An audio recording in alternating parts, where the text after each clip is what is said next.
Hello students, welcome to my channel Sync Physics with Suraj. I am Suraj, your physics guide through your whole journey of class 11, 12 and NEET and IIT JEE examination. So आज की इस video में हम बात करेंगे dual nature of radiation and matter, जो class 12 का chapter number 11 है और काफी इंपॉर्टेंट है। ठीक है, डे 11 में हम इस चैप्टर को पढ़ेंगे कंप्लीट और इसके कॉन्सेप्ट को जानेंगे। बाय द वे वेटेज कम है, लेकिन इसका मतलब ये नहीं कि चैप्टर ज्यादा टफ है या फिर कुछ है। चैप्टर बहुत इजी है, ढंग से समझ लिया तो आप इसके जितने भी मार्क्स है वो आराम से गेन कर सकते हो बिना किसी गलती के। ठीक है, तो चलिए शुरू करते हैं। सबसे पहले जो हमारे पास में इसमें टॉपिक आता है वो है वर्क फंक्शन।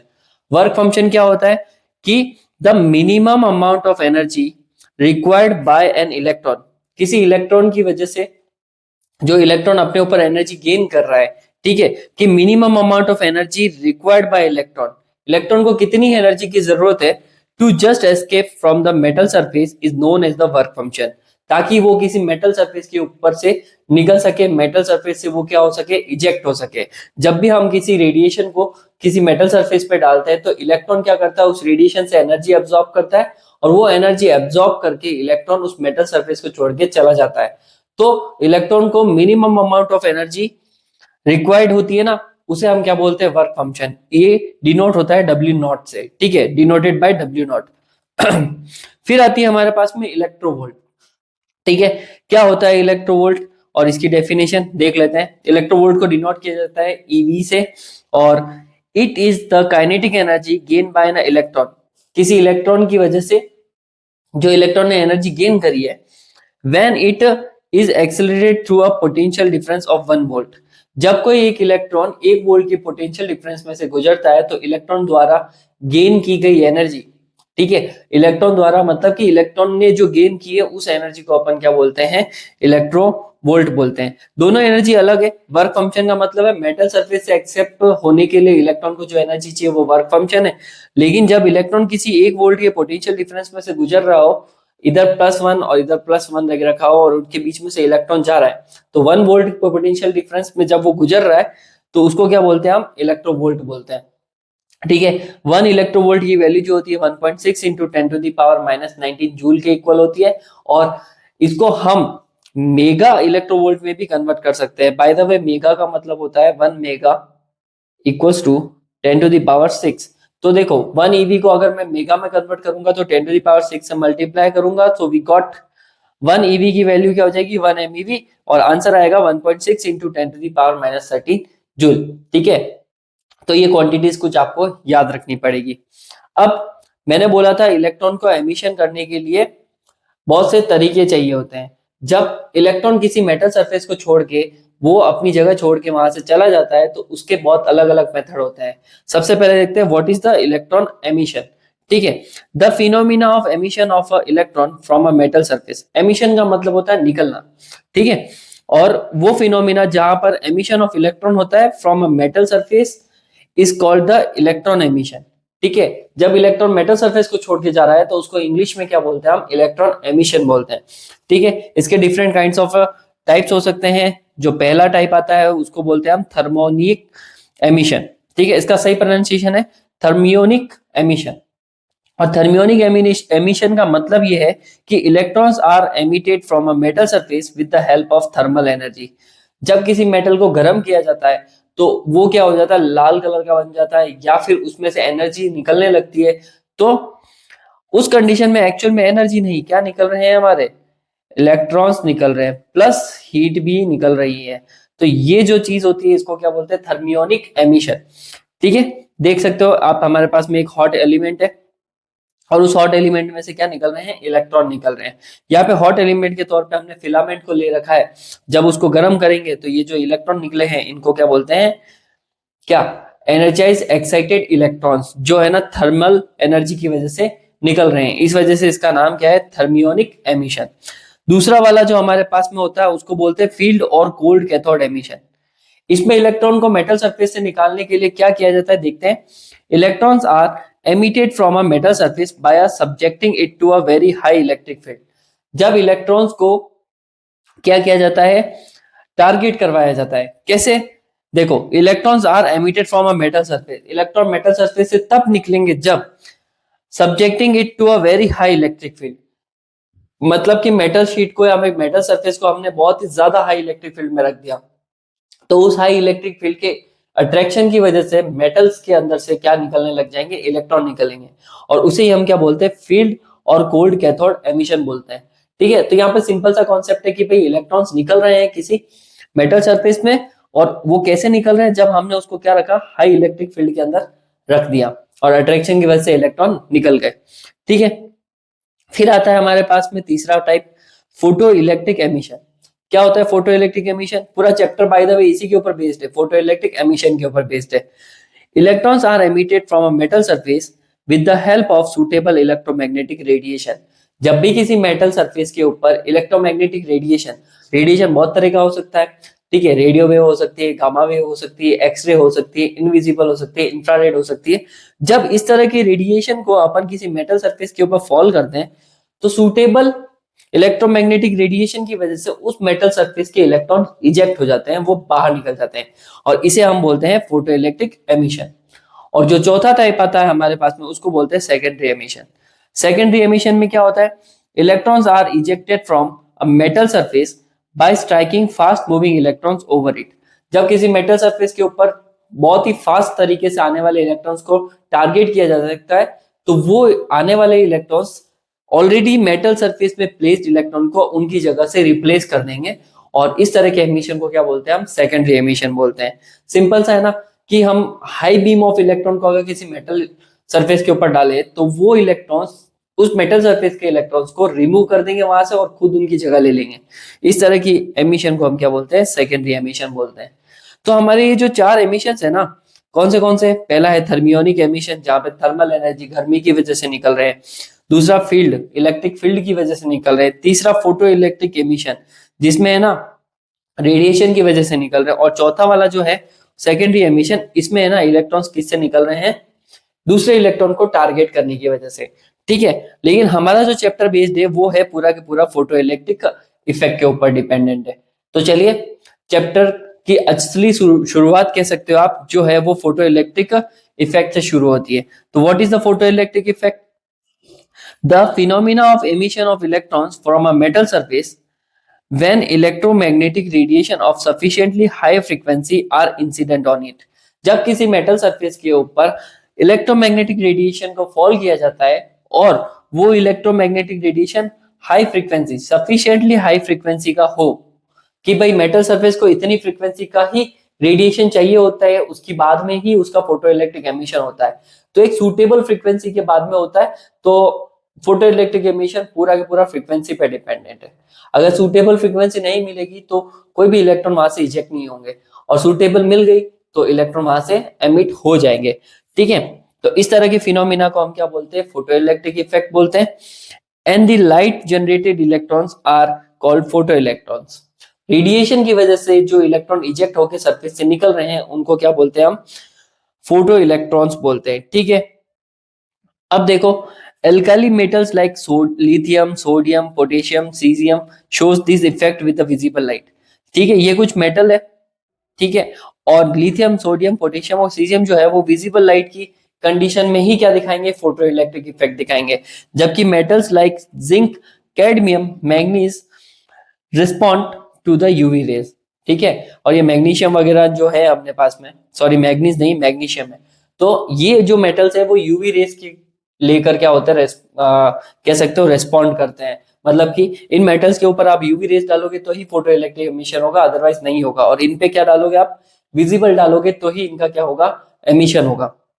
ठीक है, इस डायग्राम में आप क्लियरली देख सकते हो कि जैसे हमारे पास में क्या है, एक मेटल सरफेस है, और इस मेटल सरफेस के अंदर क्या रख रखे हैं, बहुत सारे अलग अलग एटम्स है। ठीक है, रख नहीं रखे, ऑलरेडी रहते हैं। ठीक है, तो जब हम क्या कर रहे हैं, इसके ऊपर इंसिडेंट रेडिएशन को फॉल कर रहे हैं, तो उसकी वजह से इन इलेक्ट्रॉन्स को क्या मिल रही, एनर्जी मिल रही, और इलेक्ट्रॉन्स को एक सफिशिएंट एनर्जी मिल गई, सफिशिएंट फ्रीक्वेंसी की रेट्स उसके ऊपर गिर गई, तो इलेक्ट्रॉन्स उस मेटल सरफेस को छोड़ के क्या होंगे, बाहर चले जाएंगे।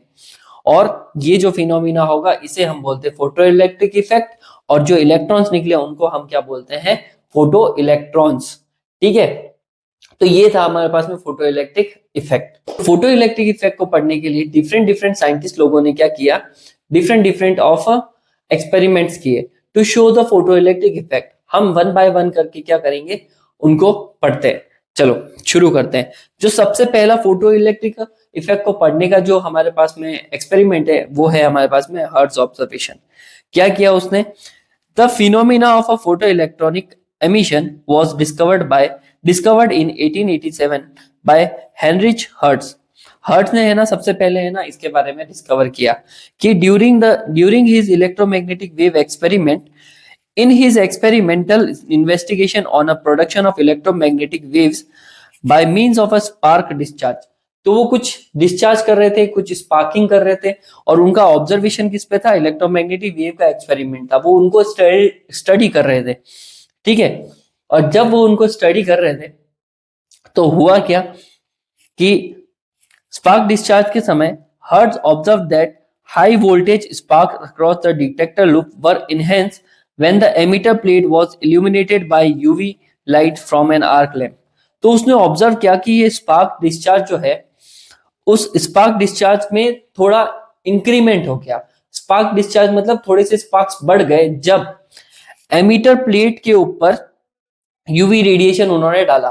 ठीक है, तो वो जब रेडिएशन पड़ रहे थे तो उन्होंने देखा स्पार्क्स निकल रहे हैं, लेकिन फिर बाद में उन्होंने देखा कि इस प्लेट के ऊपर मैं ना और एक्स्ट्रा क्या डालूं, रेडिएशन डालूं, तो स्पार्क्स का नंबर बढ़ रहा है। तो उस मेटल प्लेट के ऊपर जब उन्होंने वो स्पार्क देख लिए तो उनको वहां से एक क्लिक हुआ कि भाई ये क्या चीज है। ठीक है, तो light shining on the metal surface somehow facilitated the escape of a free charge particles which we now known as a electron. तो उसने उस समय देखा कि भाई यहाँ पे कुछ पार्टिकल्स निकल रहे हैं, फ्री पार्टिकल्स निकल रहे हैं। वो पार्टिकल्स क्या है, चार्ज भी है, लेकिन तब तक उनको ये ध्यान नहीं था कि वो इलेक्ट्रॉन है। ठीक है, when the light falls on a metal surface some electrons near the surface absorb the enough energy। तो उन्होंने वहां से बताया कि जब लाइट फॉल होती है मेटल सरफेस के ऊपर तो some electrons near the surface absorb the enough energy. तो उस फ्रीक्वेंसी में से एनर्जी को क्या कर लेते हैं, एब्जॉर्ब कर लेते हैं, और एब्जॉर्ब कर लेते हैं from the incident radiation to overcome the attraction of positive ion in the material of the surface. तो इलेक्ट्रॉन जिनसे भी बाउंडेड थे तो इलेक्ट्रॉन इतनी एनर्जी गेन कर लेते हैं कि पॉजिटिव वालों के साथ बाउंडेशन को वो तोड़ देते हैं और उनसे वो एस्केप हो जाते हैं, है ना।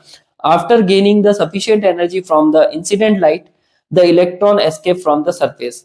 और सफिशिएंट एनर्जी गेन करने के बाद में इलेक्ट्रॉन क्या होते हैं, उस मेटल सरफेस को छोड़ के चले जाते हैं। ठीक है, and into the surrounding space, आसपास के सराउंडिंग स्पेस में वो चले जाते हैं। तो सबसे पहले जो ऑब्जर्व करने वाला आदमी था वो कौन था, हर्ट्ज। इनका पूरा नाम था हेनरिच हर्ट्ज। ठीक है, चलो आगे बढ़ते हैं। दूसरा एक्सपेरिमेंट जो है फोटो इलेक्ट्रिक इफेक्ट को लेकर वो है हमारे पास में हॉलवॉक एंड लेनार्ड्स ऑब्जर्वेशन।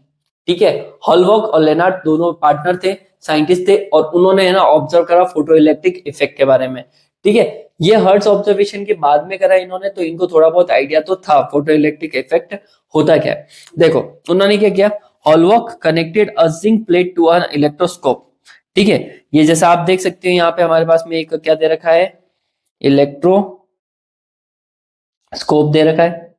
ठीक है, हॉलवॉक ने क्या किया, इलेक्ट्रोस्कोप को किससे कनेक्ट करा, एक जिंक प्लेट से, जैसा आप डायग्राम में देख सकते हो। ठीक है, ऊपर क्या लगी हुई जिंक प्लेट और ये क्या है हमारे पास में electroscope. He allowed UV light to fall on a zinc plate. उसने यूवी लाइट को किसके ऊपर डाला, जिंक प्लेट के ऊपर डाला। He observe that the zinc plate become the uncharged if initially negatively charge.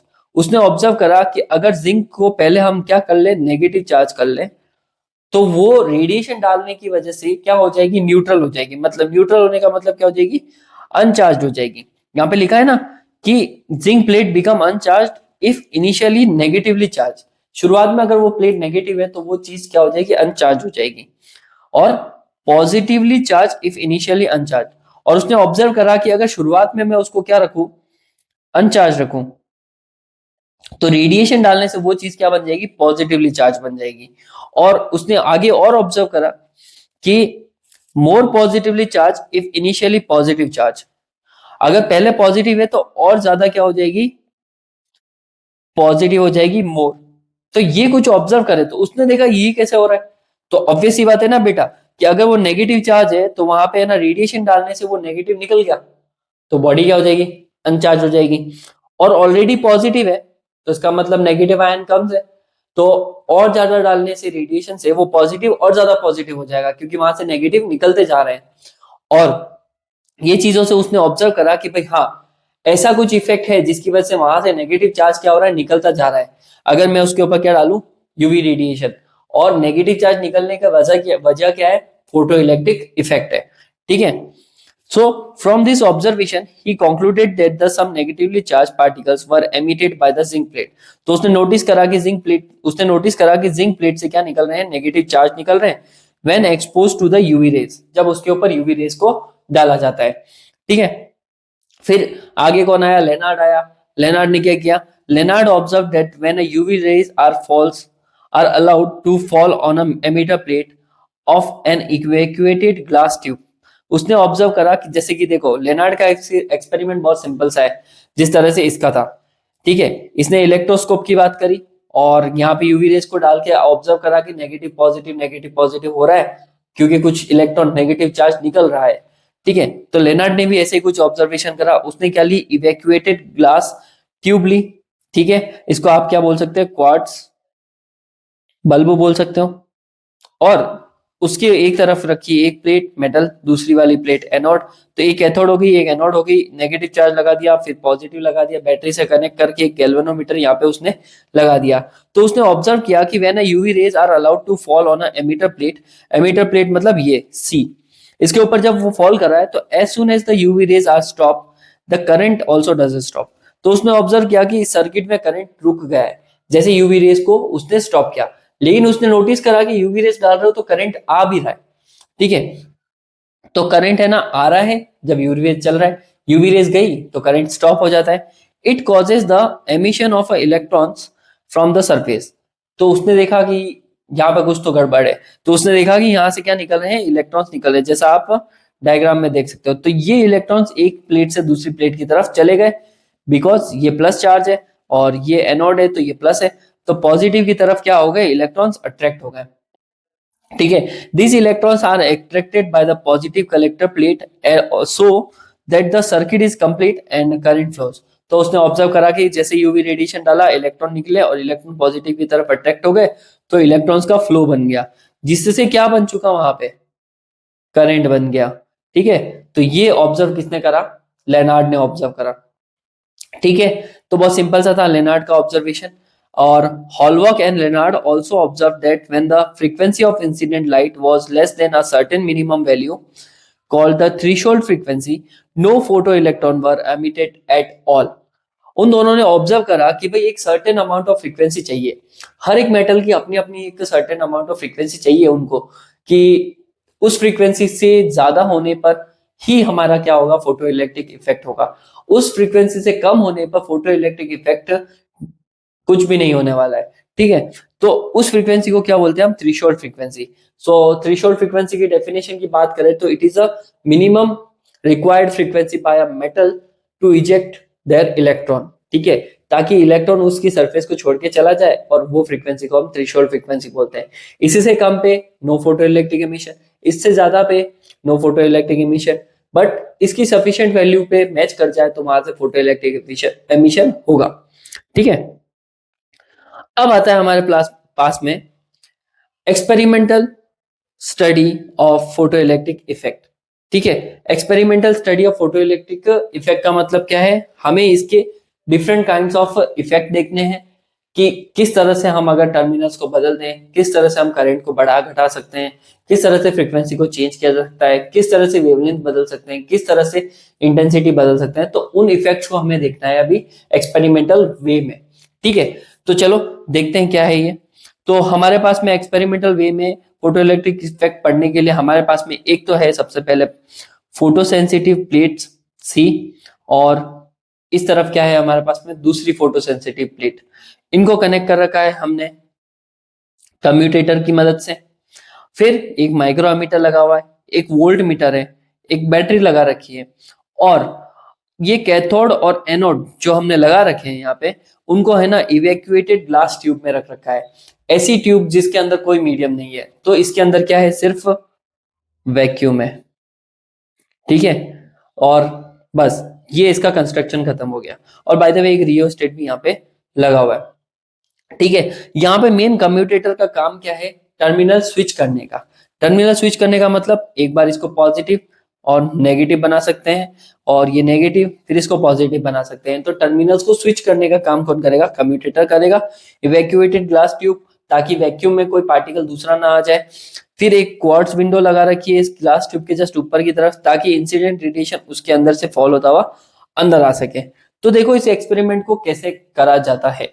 तो सबसे पहले हमारे पास में एक सोर्स है, ठीक है, ये हो गया हमारे पास में सोर्स, और सोर्स से रेडिएशन जो है वो अंदर आ रहा है, अंदर आ रहा है, अंदर आ रहा है। और रेडिएशन क्या हो रहा है हमारे पास में, फोटो सेंसिटिव प्लेट सी कैथोड के ऊपर क्या हो रहा है, वो फॉल हो रहा है। तो जैसे ही रेडिएशन मेटल प्लेट पे फॉल होगा तो इलेक्ट्रॉन्स बनेंगे। इलेक्ट्रॉन्स उस सफिशिएंट फ्रीक्वेंसी की वजह से बाहर निकलेंगे, और वो इलेक्ट्रॉन्स आगे की तरफ चले जाएंगे, क्योंकि हमारे पास में एनोड क्या है अभी इस कंडीशन में, पॉजिटिव है। तो अभी एनोड जो पॉजिटिव है, तो इलेक्ट्रॉन जब निकले तो इवैक्यूएटेड ग्लास में से electrons because of attraction, Coulombic attraction की वजह से इलेक्ट्रॉन्स किस तरफ चले जाएंगे, एनोड के ऊपर चले जाएंगे। और उससे क्या होगा, फ्लो ऑफ इलेक्ट्रॉन आएगा, और सर्किट में क्या फ्लो होगा, करंट होगा। ठीक है, तो ये कुछ काम ऐसा कर रहा है। ठीक है, अब पढ़ लेते हैं इसके बारे में कि it consist of an evacuated glass tube with photo sensitive material as the cathode and the collector plate acting as a anode. ठीक है, कलेक्टर प्लेट एनोड है और एमिटर प्लेट कौन सी है, कैथोड बनी हुई है। The incident light shines through a quartz window, a battery is connected to a cathode to facilitate evacuation of photo electron. और हमारे पास में यहाँ पे टर्मिनल्स लगा रखे हैं और कैथोड प्लेट से इलेक्ट्रॉन निकल रहे हैं। ठीक है, the emitted photoelectrons strike the anode upon which photoelectron is a photocurrent is produced. A microammeter connected in a series with a battery measure the photocurrent. ठीक है, जो इलेक्ट्रॉन की वजह से जो करंट बन रहा है यहाँ पे कैथोड से एनोड की तरफ, तो वो करंट को हम बोलेंगे फोटो करंट। और उसको मेजर करने के लिए हमने क्या लगा रखा है यहाँ पे, माइक्रो अमीटर लगा रखा है। और माइक्रो इसलिए लगाया क्योंकि बारीक से बारीक करंट को भी वो क्या कर सके, मेजर कर सके। ठीक है, तो ये हमारे पास में हो गया। अब देखते हैं हम डिफरेंट डिफरेंट इफेक्ट्स क्या होंगे। सबसे पहला, effect of intensity on a photo electrons. In photo electrons के ऊपर क्या इफेक्ट पड़ेगा। तो देखो, पहली बात तो अगर मेरे पास में यहाँ पे प्लस टर्मिनल है, सॉरी यहाँ पे हमारे पास में नेगेटिव टर्मिनल और ये प्लस टर्मिनल है। ठीक है, एक बार के लिए मान लेते हैं कि ये पॉजिटिव टर्मिनल है, तो सारे इलेक्ट्रॉन क्या होंगे, इस पॉजिटिव की तरफ अट्रैक्ट होंगे, और अट्रैक्ट होने से क्या होगा, करंट फ्लो होगा। अब जो करंट फ्लो हो रहा है उसको बोलते हैं हम फोटो करंट। ठीक है, अब देखो सबसे पहला जो हमारा इफेक्ट आ रहा है वो है intensity on a photo electrons. Intensity का क्या फर्क पड़ेगा, ठीक है, फोटो इलेक्ट्रॉन्स के ऊपर। तो देखो, अगर मैं इंसिडेंट लाइट, जैसे ये सोर्स है, तो मैं अगर इसकी इंटेंसिटी बढ़ा दूं, इंटेंसिटी बढ़ाने से क्या होगा, ज्यादा इलेक्ट्रॉन इस प्लेट से बाहर निकलेंगे, और ज्यादा इलेक्ट्रॉन इस प्लेट से बाहर निकलेंगे तो करंट की वैल्यू भी क्या हो जाएगी, बढ़ जाएगी। ठीक है, इंटेंसिटी बढ़ाने से करंट की वैल्यू बढ़ जाएगी, और इसका ग्राफ देखा जाए तो वो फिर सीधा रहेगा। तो फोटो करंट और इंटेंसिटी ऑफ लाइट के बीच का ग्राफ जो मिलेगा हमें, स्ट्रेट लाइन मिलेगा, क्योंकि इंटेंसिटी बढ़ा देने से फोटो इलेक्ट्रॉन्स बढ़ रहे हैं, और फोटो इलेक्ट्रॉन्स बढ़ने से फोटो करंट की वैल्यू भी बढ़ रही है। तो सेम, दोनों डायरेक्टली एक दूसरे के प्रोपोर्शनल है। Keeping the frequency of incident radiation constant, frequency fix रखते हैं। If its intensity is increase then the number of photo electrons striking per second increases. तो इंटेंसिटी बढ़ाने से नंबर ऑफ फोटो इलेक्ट्रॉन्स भी बढ़ जाएंगे, and increasing the photo current, जिसकी वजह से फोटो करंट बढ़ेगा। तो ग्राफ क्या मिलेगा हमें, स्ट्रेट लाइन ग्राफ मिलेगा। चलो, अगला इफेक्ट क्या है हमारे पास में, अगला इफेक्ट है बच्चों, काफी ज्यादा बड़ा है, effect of potential on photo current. Effect of potential का मतलब पॉजिटिव नेगेटिव टर्मिनल की वैल्यू बढ़ा और घटाने से क्या फर्क पड़ेगा, या फिर टर्मिनल्स को स्विच करने से क्या फर्क पड़ेगा, कि प्लस को माइनस, माइनस को प्लस कर दे तो क्या फर्क पड़ेगा। तो ये है, चलो पढ़ते हैं। The collector plate anode is initially kept positive with respect to the emitter plate. पहले हम क्या रख रहे हैं, इस प्लेट को याद रखना, इसको अभी इनिशियली हम क्या रख रहे हैं, पॉजिटिव ही रख रहे हैं। तो सबको पता है कि भाई इलेक्ट्रॉन सारे के सारे इसकी तरफ ही जाएंगे। ठीक है, इस बात को ध्यान में रखना, इनिशियली प्लेट पॉजिटिव पे with respect to the emitter plate.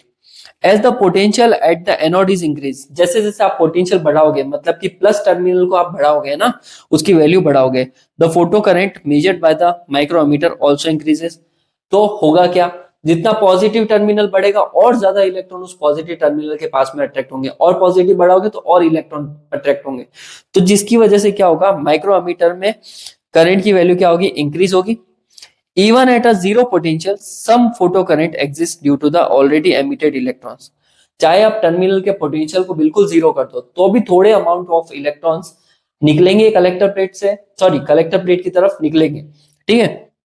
तो थोड़ा बहुत करंट तो रहेगा, विच moves because of their kinetic energy. और वो देखो, अगर आप यहाँ पे जीरो भी कर दो ना, अगर जीरो भी कर दो तो भी थोड़े बहुत इलेक्ट्रॉन इस तरफ से इस तरफ आएंगे बिकॉज ऑफ काइनेटिक एनर्जी। थोड़ी बहुत इलेक्ट्रॉन आने की वजह से आपके टर्मिनल बंद करने के बाद में भी करंट की वैल्यू थोड़ी बहुत रहेगी, ठीक है। करंट की वैल्यू क्या रहेगी, potential some photocurrent exists due to the already emitted electrons which moves because of their kinetic energy, and the photocurrent increases up to a certain level after which it becomes a saturated since the number of electrons emitted remain constant।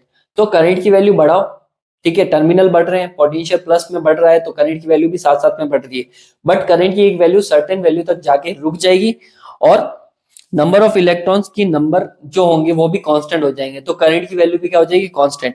तो अगर मैं इसको graph में देखना चाहूं तो ये है हमारे पास में वाई एक्सिस पे फोटो करंट और एक्स एक्सिस पे हमारे पास में कलेक्टर प्लेट का पोटेंशियल है।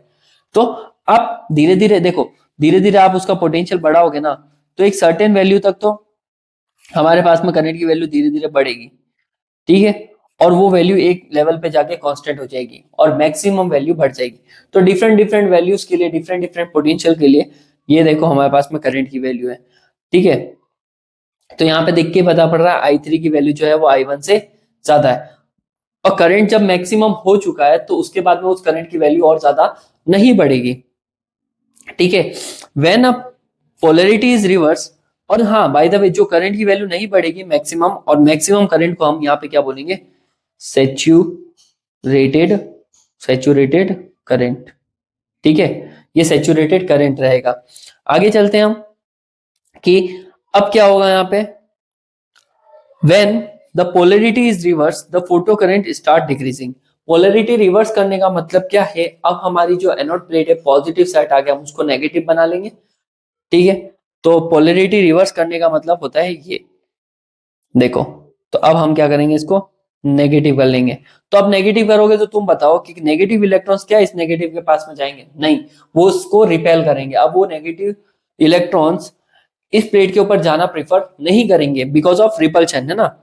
तो करंट की वैल्यू क्या होगी, जब इलेक्ट्रॉन जा ही नहीं रहे तो करंट क्या हो जाएगा, गिर जाएगा, ठीक है। So the photo current start decreasing and become zero at a particular value of retarding potential, और एक टाइम पे आके वो करंट रिवर्स होके जीरो हो जाएगा, और उस पर्टिकुलर पोटेंशियल की वैल्यू को हम क्या बोलते हैं, स्टॉपिंग पोटेंशियल, ठीक है। ऐसा समझ सकते हो कि करंट की वैल्यूज एक मिनिमम लेवल तक तो थी, लेकिन जैसे ही टर्मिनल बदलोगे तो करंट की वैल्यू क्या होगी, गिर जाएगी, नेगेटिव डायरेक्शन में आके वो करंट की वैल्यू गिर जाएगी, और वो सर्टेन पोटेंशियल जहां पर करंट की वैल्यू जीरो हो चुकी है उस सर्टेन पोटेंशियल को क्या बोलेंगे हम, रिटार्डिंग पोटेंशियल या फिर जीरो पोटेंशियल बोलेंगे, ठीक है। चलो उसको क्या बोलेंगे हम, रिटार्डिंग पोटेंशियल या फिर जीरो पोटेंशियल या फिर स्टॉपिंग पोटेंशियल बोलेंगे। When the light rays of different intensities are made to fall on the emitter, it observed that the high intensity, the value of saturated current increases। तो intensity बढ़ाने पे तो value बढ़ जाएगी और मैक्सिमम चली जाएगी उसको सैचुरेशन करंट, बट टर्मिनल्स बदल देने से नेगेटिव इलेक्ट्रॉन्स नेगेटिव प्लेट के पास में नहीं जाएंगे, जिससे करंट जीरो हो जाएगा, और उस पोटेंशियल को हम क्या बोलेंगे, स्टॉपिंग पोटेंशियल बोलेंगे, ठीक है। चलो अब तीसरा जो इफेक्ट है उसकी बात कर लेते हैं। तीसरा इफेक्ट है effect of frequency on incident radiation. गिरने वाले इंसिडेंट रेडिएशन पर फ्रीक्वेंसी का क्या फर्क पड़ेगा, देखो with the increase in the frequency of incident radiation, जैसे जैसे आने वाले रेडिएशन की फ्रीक्वेंसी बढ़ाते जाओगे आप, the value of saturated current remain constant. तो करंट तो नहीं बढ़ेगा बेटा, करंट रिमेन्स कांस्टेंट ही रहेगा, क्योंकि देखो होता क्या है कि इलेक्ट्रॉन्स को मिल गई उनकी पसंदीदा फ्रीक्वेंसी, अब इलेक्ट्रॉन क्या है वो उसमें खुश है, उनकी जिंदगी उसमें बढ़िया है, तो अब इलेक्ट्रॉन ज्यादा नहीं निकलेंगे, अब इलेक्ट्रॉन ज्यादा नहीं निकलेंगे, उतने ही निकलेंगे तो हमारा करंट क्या रहेगा, कांस्टेंट। तो फ्रीक्वेंसी बढ़ा देने से सैचुरेटेड करंट की वैल्यू नहीं बढ़ती है, ठीक है। Where as the magnitude of stopping potential increases and becomes more negative. तो अगर मैं स्टॉपिंग पोटेंशियल को और बढ़ाऊं, ठीक है, फ्रीक्वेंसी भी बढ़ रही है, स्टॉपिंग पोटेंशियल भी बढ़ रहा है, लेकिन स्टॉपिंग पोटेंशियल मोर नेगेटिव बनाएगा उस प्लेट को, and because the maximum kinetic energy of photo electrons increases, तो वहां पे इलेक्ट्रॉन्स की एनर्जी जरूर इंक्रीज होती जाएगी आपके नेगेटिव पोटेंशियल बढ़ा लेने से, लेकिन उसका सैचुरेटेड करंट की वैल्यू नहीं बढ़ेगी। तो देखो इसको ग्राफ में कैसे देखेंगे, तो सैचुरेटेड करंट तो हमारा बढ़ के एक टाइम पे फिक्स हो चुका है, लेकिन अगर मैं रिटार्डिंग पोटेंशियल की वैल्यू बढ़ाऊं फ्रीक्वेंसी बढ़ाने पे, तो डिफरेंट डिफरेंट फ्रीक्वेंसीज के लिए क्या होगा, डिफरेंट डिफरेंट क्या आएगी, रिटार्डिंग पोटेंशियल की वैल्यू आएगी। तो देखने में पता पड़ रहा है कि फ्रीक्वेंसी जो है जितनी ज्यादा बढ़ा रहे हो आपके रिटार्डिंग पोटेंशियल की वैल्यू भी क्या हो रही है, नेगेटिव में उतनी ही बढ़ रही है। तो इन बातों का थोड़ा आप ध्यान रखना। तो ये था फोटो इलेक्ट्रिक इफेक्ट का एक्सपेरिमेंटल स्टडी। ठीक है, आया समझ में? चलो आगे चलते हैं। अब डेफिनेशन देख लेते हैं सैचुरेशन करंट की, जो मैं बात कर रहा था। क्या होती है? The photo electric current increases with increase in accelerating potential. Photo electric current की वैल्यू बढ़ेगी जब हम क्या करेंगे, एक्सेलरेटिंग पोटेंशियल की वैल्यू बढ़ाएंगे, till a stage is reached, एक लेवल आएगा जहां पर फोटो इलेक्ट्रिक करंट की वैल्यू नहीं बढ़ेगी। When the photo electric current becomes maximum and does not increase further, और उसकी वैल्यू मैक्सिमम हो जाएगी और वो वहां पे कांस्टेंट हो जाएगा, and this maximum value of current is called the saturation current. आया समझ में? This is known as the saturation current. ठीक है, चलो आगे चलते हैं। अब आपके पास में आ रहा है variation of stopping potential with the frequency of incident radiation. अगर हम अलग अलग रेडिएशन डालें, इंसिडेंट रेडिएशन और स्टॉपिंग पोटेंशियल की बात भी कर लेते हैं कि डिफरेंट रहेगी, तो उसके लिए क्या रहेगा, तो देखो मेरे पास में क्या दो मेटल है, एक मेटल ए दे रखा है और एक मेटल बी दे रखा है, और हमने क्या ले रखा है, वाई एक्स एक्सिस पे हमने ले रखा है फ्रीक्वेंसी, और वाई एक्सिस पे हमने क्या ले रखा है बच्चों, स्टॉपिंग पोटेंशियल की वैल्यू। तो स्टॉपिंग पोटेंशियल वेरी करता है डिफरेंट डिफरेंट फ्रीक्वेंसीज के लिए। ठीक है, अलग रेडिएशंस तो अलग फ्रीक्वेंसी, अलग फ्रीक्वेंसी तो अलग टाइप ऑफ मेटल से है ना, अलग type of number of electrons निकलेंगे। तो देखो एक पहले मेटल की थ्रेशोल्ड फ्रीक्वेंसी जो है वो है न्यू नॉट, और दूसरे वाले की थ्रेशोल्ड फ्रीक्वेंसी जो है न्यू नॉट डैश। ठीक है, तो इनके लिए कि देखो तुम्हारी है ना ग्राफ तो स्टॉपिंग पोटेंशियल का दोनों के लिए सेम ही बन रहा है, लेकिन क्या है फ्रीक्वेंसीज डिफरेंट हो जाने से, और तो स्टॉपिंग पोटेंशियल की वैल्यू भी क्या होगी, डिफरेंट डिफरेंट। तो कह सकते हो कि स्टॉपिंग पोटेंशियल तो कहने पे तो डिफरेंट दिख रहा है, पर अगर मैं इसको यहां से मैच करूं तो देखो मेटल ए के लिए भी स्टॉपिंग पोटेंशियल की वैल्यू वही है जो मेटल बी के लिए, लेकिन उनकी फ्रीक्वेंसीज क्या है, बिल्कुल अलग है। यही सिमिलरली अगर मैं यहाँ से स्टॉपिंग पोटेंशियल की वैल्यू यहाँ पे लूं और उसको मैच करूं, तो देखो स्टॉपिंग पोटेंशियल अलग दिख रहा है यहाँ पे अलग दिख रहा है, लेकिन अगर इस लाइन को आगे फर्दर मिलाया जाए तो स्टॉपिंग पोटेंशियल की वैल्यू दोनों के लिए सेम है, लेकिन फ्रीक्वेंसीज क्या है, डिफरेंट है। चलो सो ये ग्राफ क्या बताता है, the graph reveals the following facts. इस ग्राफ को बात कर लेते हैं हम कि द स्टॉपिंग पोटेंशियल और the maximum kinetic energy of a photo electrons increases linearly. Stopping potential और maximum kinetic energy linearly increase होती है with the frequency of incident radiation, उनकी फ्रीक्वेंसी के साथ में, but is independent of intensity, लेकिन वो उसकी इंटेंसिटी से इंडिपेंडेंट है। जैसा कि आप ग्राफ में देख सकते हो इनका इंटेंसिटी से कोई लेन देना नहीं है। और यहाँ पे देखो मैंने इनको जीरो से शुरू नहीं करा है फ्रीक्वेंसीज को, क्योंकि सबकी फ्रीक्वेंसी जीरो से नहीं, सर्टेन अमाउंट ऑफ फ्रीक्वेंसी उनको चाहिए होती है। ठीक है, दूसरा पॉइंट क्या बताता है कि there exist a certain maximum frequency minimum frequency cut off frequency for which the stopping potential is zero. Frequency की एक ऐसी वैल्यू होती है, मिनिमम वैल्यू होती है, जहां पर स्टॉपिंग पोटेंशियल क्या हो जाता है, जीरो हो जाता है। एंड ये मिनिमम फ्रीक्वेंसी की इस वैल्यू को क्या बोलते हैं, threshold frequency. The minimum value of the frequency of incident radiation below which the photo electric emission stop all together. Frequency की वो वैल्यू जहां पर है ना फोटो इलेक्ट्रिक एमिशन क्या हो जाता है, एकदम से स्टॉप हो जाता है, इसको क्या बोलते हैं, थ्रेशोल्ड फ्रीक्वेंसी। और एक बात ध्यान रखना, थ्रेशोल्ड फ्रीक्वेंसी पे स्टॉपिंग पोटेंशियल की वैल्यू जीरो रहती है। जैसा आप देख सकते हो पहले मेटल की थ्रेशोल्ड फ्रीक्वेंसी ये है तो इसका स्टॉपिंग पोटेंशियल जीरो है, दूसरे वाले की थ्रेशोल्ड फ्रीक्वेंसी ये है तो इसका स्टॉपिंग पोटेंशियल क्या है, जीरो है। इस बात का थोड़ा आप ध्यान रखना। ओके चलो, तो ग्राफ भी समझा दिया मैंने। अब आते हैं हमारे पास में फोटो इलेक्ट्रिक एमिशन के लॉज। ठीक है, क्या कहते हैं laws, laws of photo electric emission. पहला लॉ देखो, for a given photosensitive material and a frequency of incident radiation, the photoelectric current is directly proportional to intensity. दिए गए फोटोसेंसिटिव मटेरियल और उसकी फ्रीक्वेंसी के लिए इंटेंसिटी डायरेक्टली प्रोपोर्शनल होती है इलेक्ट्रिक करंट के, फोटो इलेक्ट्रिक करंट के। तो मतलब करंट बढ़ाओ तो आपके इंटेंसिटी भी बढ़ेगी, या इंटेंसिटी बढ़ाओ तो करंट भी बढ़ेगा। ठीक है। सेकंड क्या है कि for a given photosensitive material there exist a certain minimum cut off frequency. किसी भी फोटोसेंसिटिव मटेरियल की अपनी सर्टेन फ्रीक्वेंसी रहेगी। तीसरा, above the threshold frequency the stopping potential और equivalently the maximum kinetic energy of photoelectric electrons is directly proportional to the frequency. एक minimum value तक तो स्टॉपिंग पोटेंशियल जीरो रहेगा, लेकिन उस मिनिमम वैल्यू के बाद में उसकी थ्रेशोल्ड फ्रीक्वेंसी जो है वो डायरेक्टली प्रोपोर्शनल होगी किसके प्रोपोर्शनल होगी, उसके स्टॉपिंग पोटेंशियल पे। तो लीनियरली यहाँ पे क्या बनेगा, ग्राफ बनेगा, बट इंडिपेंडेंट ऑफ इंटेंसिटी, लेकिन वो उसके इंटेंसिटी से बिल्कुल इंडिपेंडेंट रहेगी। ठीक है। और चौथा पॉइंट क्या है कि the photo electric emission is a instantaneous process. तो रेडिएशन किसी सरफेस पे गिरा तो इलेक्ट्रॉन उसी समय निकल जाएंगे। There is a no lag between the time period, है ना, कि भाई रेडिएशन गिरा, इलेक्ट्रॉन वेट कर रहे हैं, एनर्जी गेन कर रहे हैं, फिर निकल रहे हैं, नहीं। इलेक्ट्रॉन्स एक्चुअल में रेडिएशन गिरते ही, उनकी सुटेबल फ्रीक्वेंसी गिरते ही इलेक्ट्रॉन्स उस सरफेस को छोड़ देते हैं बिना किसी देरी के। तो ये एक इंस्टेंटेनियस प्रोसेस होता है। ठीक है। अब आती है हमारे पास में फेलियर ऑफ वेव थ्योरी। जो हमने चैप्टर नंबर 10 में पढ़ा था, उस वेव थ्योरी के कुछ फेलियर्स है जो ड्यूअल नेचर ऑफ रेडिएशन क्या करता है, एक्सप्लेन करता है। चलो देखते हैं। According to the wave theory, light is an electromagnetic wave. Light एक इलेक्ट्रोमैग्नेटिक वेव है consisting of electric and magnetic fields with distribution of energy over the region which the wave extend. तो electromagnetic wave के अंदर electric और magnetic field होते हैं जो distributed होते हैं और उनकी एनर्जी हर जगह पे इक्वल रहती है। तो ये वेव थ्योरी की बात है, लेकिन वो फेलियर क्या है उनको पढ़ लेते हैं। पहला, a higher intensity of incident radiation should liberate photo electrons of higher kinetic energy. कहने का मतलब कि वेव थ्योरी के अकॉर्डिंग कि इंटेंसिटी हाई करोगे तो आपको इलेक्ट्रॉन्स की एनर्जी भी क्या मिलेगी, high kinetic energy. But kinetic energy maximum is found to be independent of intensity. But बाद में पता पड़ा कि काइनेटिक एनर्जी जो है वो इंटेंसिटी के डायरेक्टली प्रोपोर्शनल, तो छोड़ो, वो तो उस पर डिपेंड भी नहीं कर रही है। ठीक है, किसी भी तरह से नहीं। तो काइनेटिक एनर्जी जो है वो इंडिपेंडेंट होती है।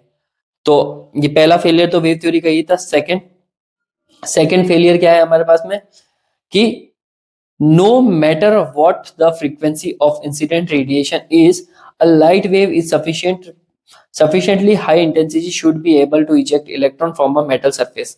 वेव थ्योरी कहती थी कि भाई फ्रीक्वेंसी चाहे कुछ भी हो, एक सफिशिएंटली हाई इंटेंसिटी के अगर रेडिएशन को आप मेटल सरफेस पे डालोगे तो उससे इजेक्ट ऑफ इलेक्ट्रॉन हो जाना चाहिए मेटल सरफेस से। लेकिन बाद में ये बात गलत आई।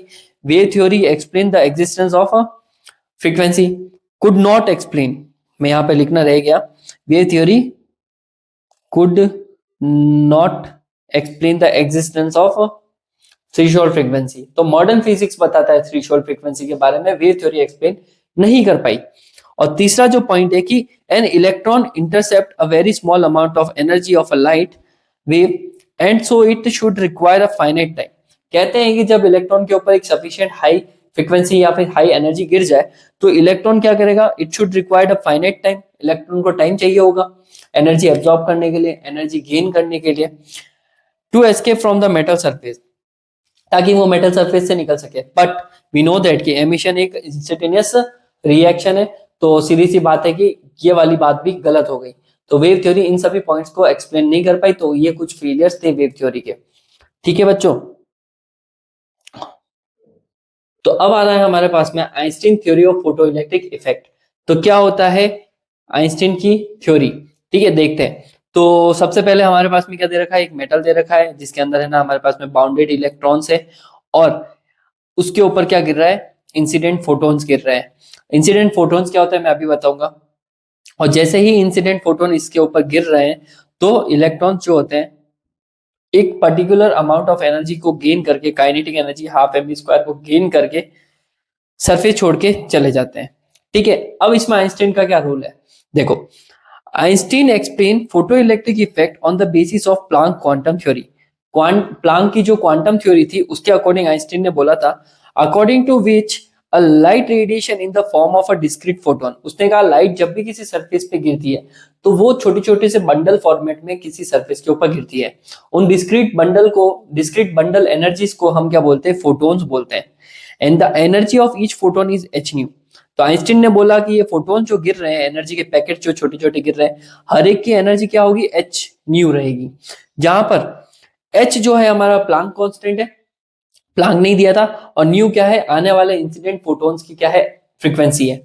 ठीक है, तो उसकी उस थ्योरी के अकॉर्डिंग, आइंस्टीन की थ्योरी के according, a part of energy of the photon is used in liberating the electrons from the metal surface. तो उसने कहा उन फोटोन्स की is equals to H nu, जो एनर्जी है, कुछ एनर्जी जो है, कुछ पार्ट जो है वो used in liberating the electrons, तो इलेक्ट्रॉन्स को वो मेटल सरफेस से बाहर निकालने में चला जाता है कुछ पार्ट, तो which is equals to the work function W naught of metal. और वो एनर्जी किसके बराबर होगी, डब्ल्यू नॉट के बराबर, मतलब कि वो एनर्जी वर्क फंक्शन के बराबर होगी। कि भाई minimum amount of energy electrons को रिक्वायर्ड है, तो इलेक्ट्रॉन ने उतनी ही एनर्जी गेन करी और वो उससे उस सरफेस को छोड़ के चले गए। और दूसरी बात उसने बोली कि the remaining energy of the photon is used in imparting kinetic energy to eject electron.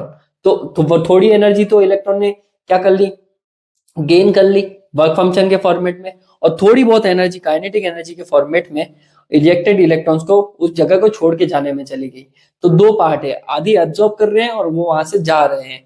ठीक है, और वो एनर्जी टोटल किसके बराबर है, एच न्यू के बराबर है। कि हाँ, फोटोन्स की ये भी एनर्जी है, उसकी वजह से इलेक्ट्रॉन ने इतनी गेन करी और इतने से वो चले गए। ठीक है, तो हम लिख सकते हैं ना यहाँ पे कि energy of incident photon H nu जो है, maximum kinetic energy photo electron ने जो गेन की है वो, प्लस वर्क फंक्शन जो उन्होंने गेन किया है, इन दोनों के सम की क्या होगी, वो बराबर होगी। तो इक्वेशन से एच न्यू जो है वो half M we square maximum energy के बराबर, प्लस वर्क फंक्शन की जगह पे डब्ल्यू नॉट लिख देंगे। तो ये जो इक्वेशन है ना बच्चा, कि h nu equal to half M we square max plus W naught, ये आइंस्टीन ने इक्वेशन दी थी, और इसको बोलते हैं Einstein Einstein photo electric equation. ठीक है, आइंस्टीन की फोटो इलेक्ट्रिक क्या है, ये इक्वेशन है। अगर इसको और सिंप्लीफाई कर लो तो देखो, half M we square max को यहीं रखो और ये एच न्यू को क्या इस तरफ शिफ्ट कर दो, तो एच न्यू, या फिर आप जो चाहे वो वर्क फंक्शन को इस तरफ शिफ्ट कर दो, तो h nu minus work function हो जाएगा। और अगर वर्क फंक्शन का एनर्जी को हम एच न्यू नॉट लिखे, जहां पर न्यू नॉट जो है थ्रीशोल्ड फ्रीक्वेंसी है, थ्रीशोल्ड मतलब मिनिमम, तो मिनिमम फ्रीक्वेंसी के लिए एनर्जी भी मिनिमम होगी, तो work function equals to H nu not.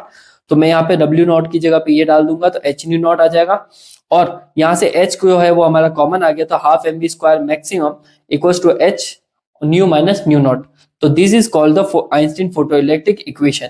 ये भी आइंस्टीन फोटो इलेक्ट्रिक इक्वेशन है, इसको सिंप्लीफाई करेंगे तो ये भी आइंस्टीन फोटो इलेक्ट्रिक इक्वेशन है। ठीक है, आया समझ में?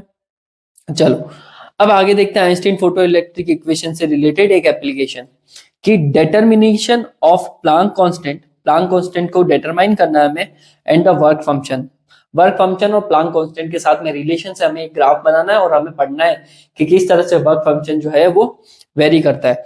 देखो, kinetic energy equals to H nu minus W naught लिख सकता हूं। If V naught is the stopping potential, then, तो काइनेटिक एनर्जी की जगह पे ईवी नॉट भी लिखा जा सकता है, क्योंकि हमने पढ़ा है कि EV not is also a part of energy, है ना। तो काइनेटिक एनर्जी मैक्सिमम जो है वो ईवी नॉट के बराबर है, तो काइनेटिक एनर्जी मैक्सिमम की जगह पे आप ईवी नॉट डाल दो, एच न्यू वैसा के वैसा, डब्ल्यू नॉट वैसा के वैसा। यहां से जो ये ई है वो सबके डिनोमिनेटर में चला जाएगा, तो इक्वेशन क्या बन जाएगी, V naught equals to H upon E nu minus W naught upon E. ठीक है, तो ये बन गई हमारे पास में इक्वेशन नंबर 1।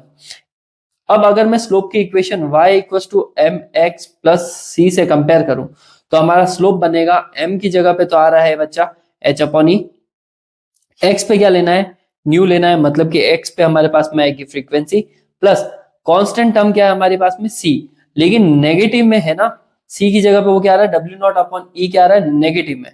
तो देखो, अब पोटेंशियल और क्या कह सकते हो, पोटेंशियल और फ्रीक्वेंसी का ग्राफ हमें पता है कि एक स्ट्रेट लाइन मिलेगा जो जीरो से शुरू नहीं होगा।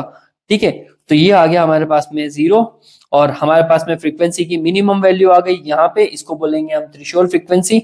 और इसके बाद में हमारा स्टॉपिंग पोटेंशियल के साथ में वो क्या आएगा, एक स्ट्रेट लाइन बनेगा और हमें स्लोप जो मिलेगा h अपॉन ई का मिलेगा।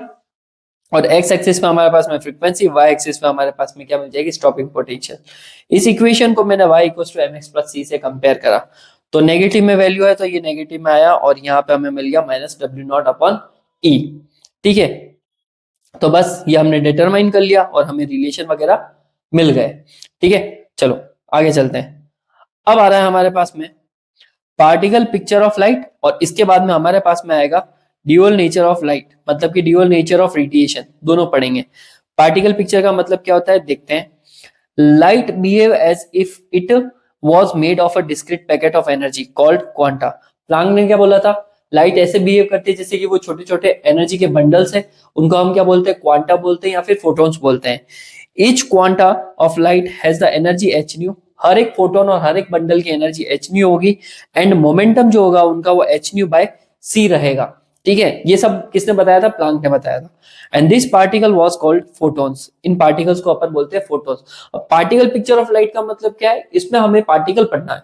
लाइट क्या है, एक पार्टिकल के जैसा बिहेव कर रही है और उनको हम बोलते हैं फोटॉन्स बोलते हैं। ठीक है, the photon picture of electromagnetic radiation क्या बोलती है, कुछ पॉइंट्स है उनको याद रखना है आपको कि each photon has a energy equals to H nu, momentum equals to H nu by C या फिर एच अपॉन लेमडा भी कह सकते हो। और जहां पर सी क्या है हमारे पास में, स्पीड ऑफ लाइट है वैक्यूम के अंदर। दूसरा पॉइंट क्या कहता है पार्टिकल पिक्चर, कि photons are electrically neutral and are not deflected by electric and magnetic field.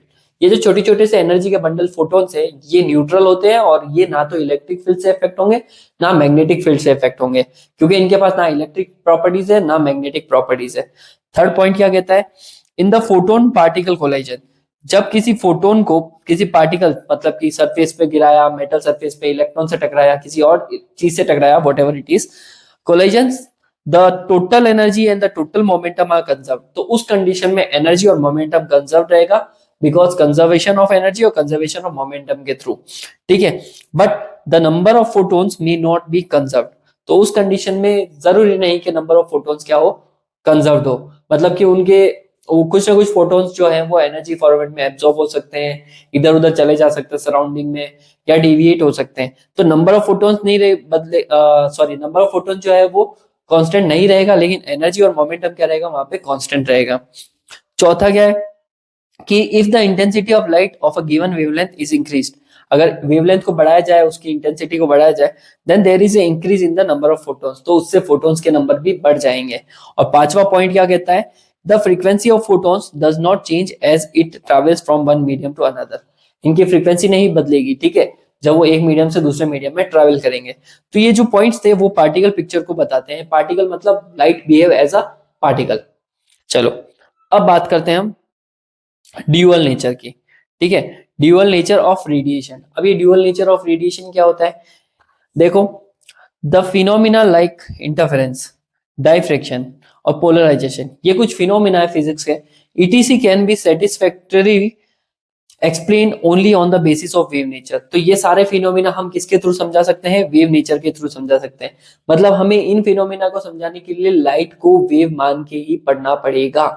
ठीक है, लेकिन the phenomena like photo electric effect, Compton effect can be explain only in the terms of quantum theory. और in effect को अपन quantum theory में पढ़ेंगे, particle nature के तरीके से समझ सकते हैं। And this shows that the light radiation has a dual nature. तो लाइट के दो नेचर होते हैं, क्योंकि आधे फिनोमिना किसी वेव थ्योरी पे, आधे फिनोमिना पार्टिकल थ्योरी पे काम कर रहे हैं। And it sometimes behave like a wave and sometimes as a particle. इसी वजह से इस चैप्टर का नाम क्या है, dual nature of radiation, but matter भी है। ठीक है, और अब आ रहा है हमारे पास में ड्यूअल नेचर ऑफ मैटर। अभी हमने रेडिएशन पढ़ा था, मैटर को भी पढ़ लेते हैं। In 1924 the French physicist Louis Victor de Broglie put forward the bold hypothesis. 1924 में डी ब्रॉय ने कुछ एक खतरनाक हाइपोथेसिस दिया था, that material particles in a motion should display wave like properties. जब भी मटेरियल पार्टिकल्स मोशन में होते हैं तो वो कैसी प्रॉपर्टी शो करने चाहिए, वेव लाइक प्रॉपर्टी शो करने चाहिए। He reason that the nature was symmetrical and the two basic physical entities matter and energy must have symmetrical characters।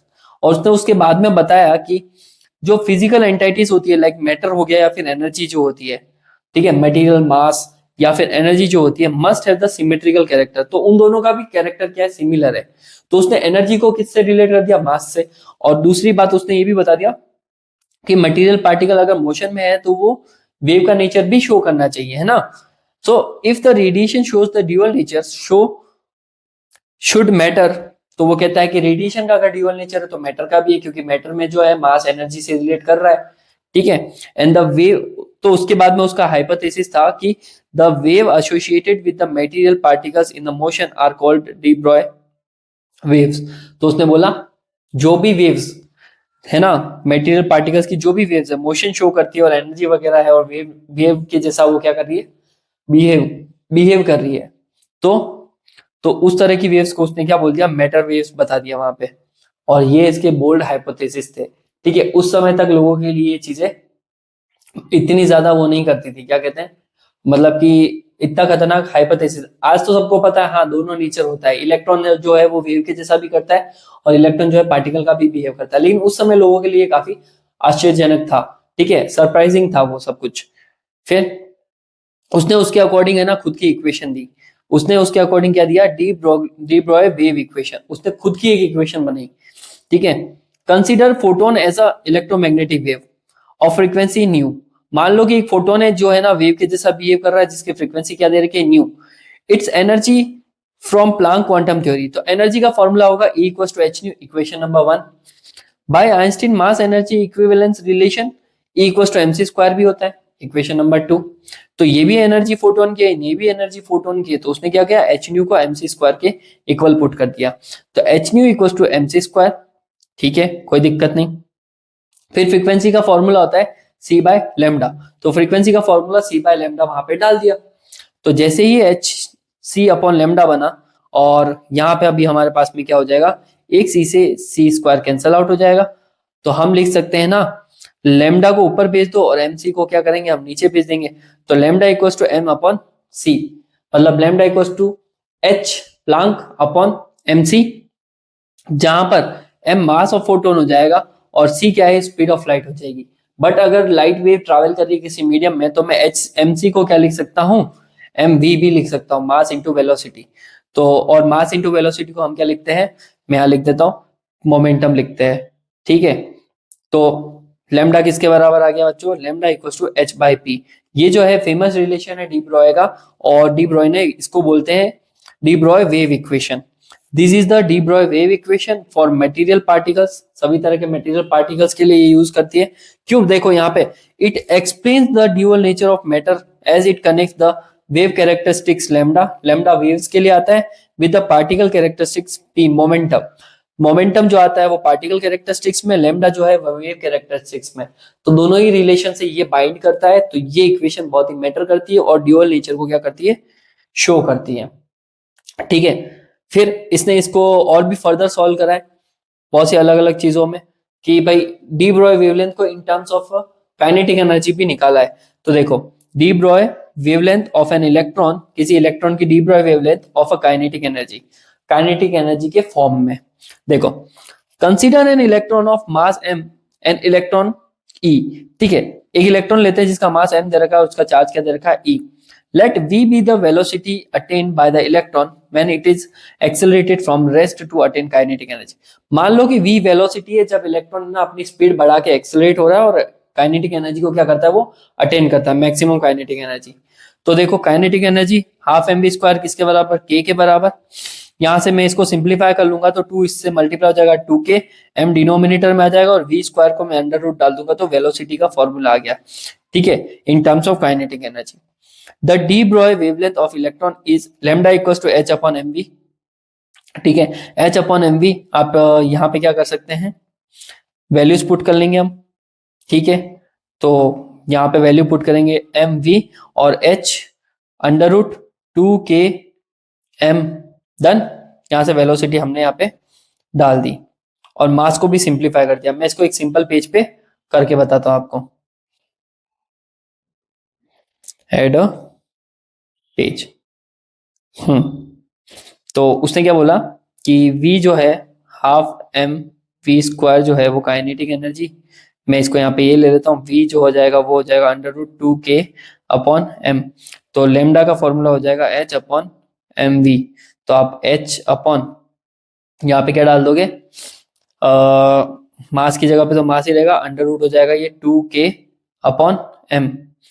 इस m से ये m कैंसल आउट हो जाएगा, तो हमारे पास में बचेगा H अपॉन √2m k। ठीक है, यहाँ पे आ गया हमारे पास में 2m k। सॉरी यहाँ पे मिसप्रिंट हो चुका है, एक मैं इसको सही कर लेता हूँ। इसको सिंप्लीफाई करेंगे तो ये हमारे पास में क्या आ गया, वेवलेंथ आ गई। तो यहाँ पे लेमडा कनेक्ट हो गया अब काइनेटिक एनर्जी से। तो यहाँ पे ध्यान रखना lambda is equal to H upon √2m k, और इनवर्सली प्रोपोर्शनल है, मतलब कि एनर्जी काइनेटिक एनर्जी बढ़ाओगे तो लेमडा जो होगा वो घटेगा। तो मतलब वेवलेंथ जिनकी ज्यादा होगी उनकी काइनेटिक एनर्जी कम होगी, और जिनकी वेवलेंथ कम होगी उनकी काइनेटिक एनर्जी ज्यादा होगी। ठीक है, तो बस ये रिलेशन है। चलो आगे बढ़ते हैं हम, एक सेकेंड।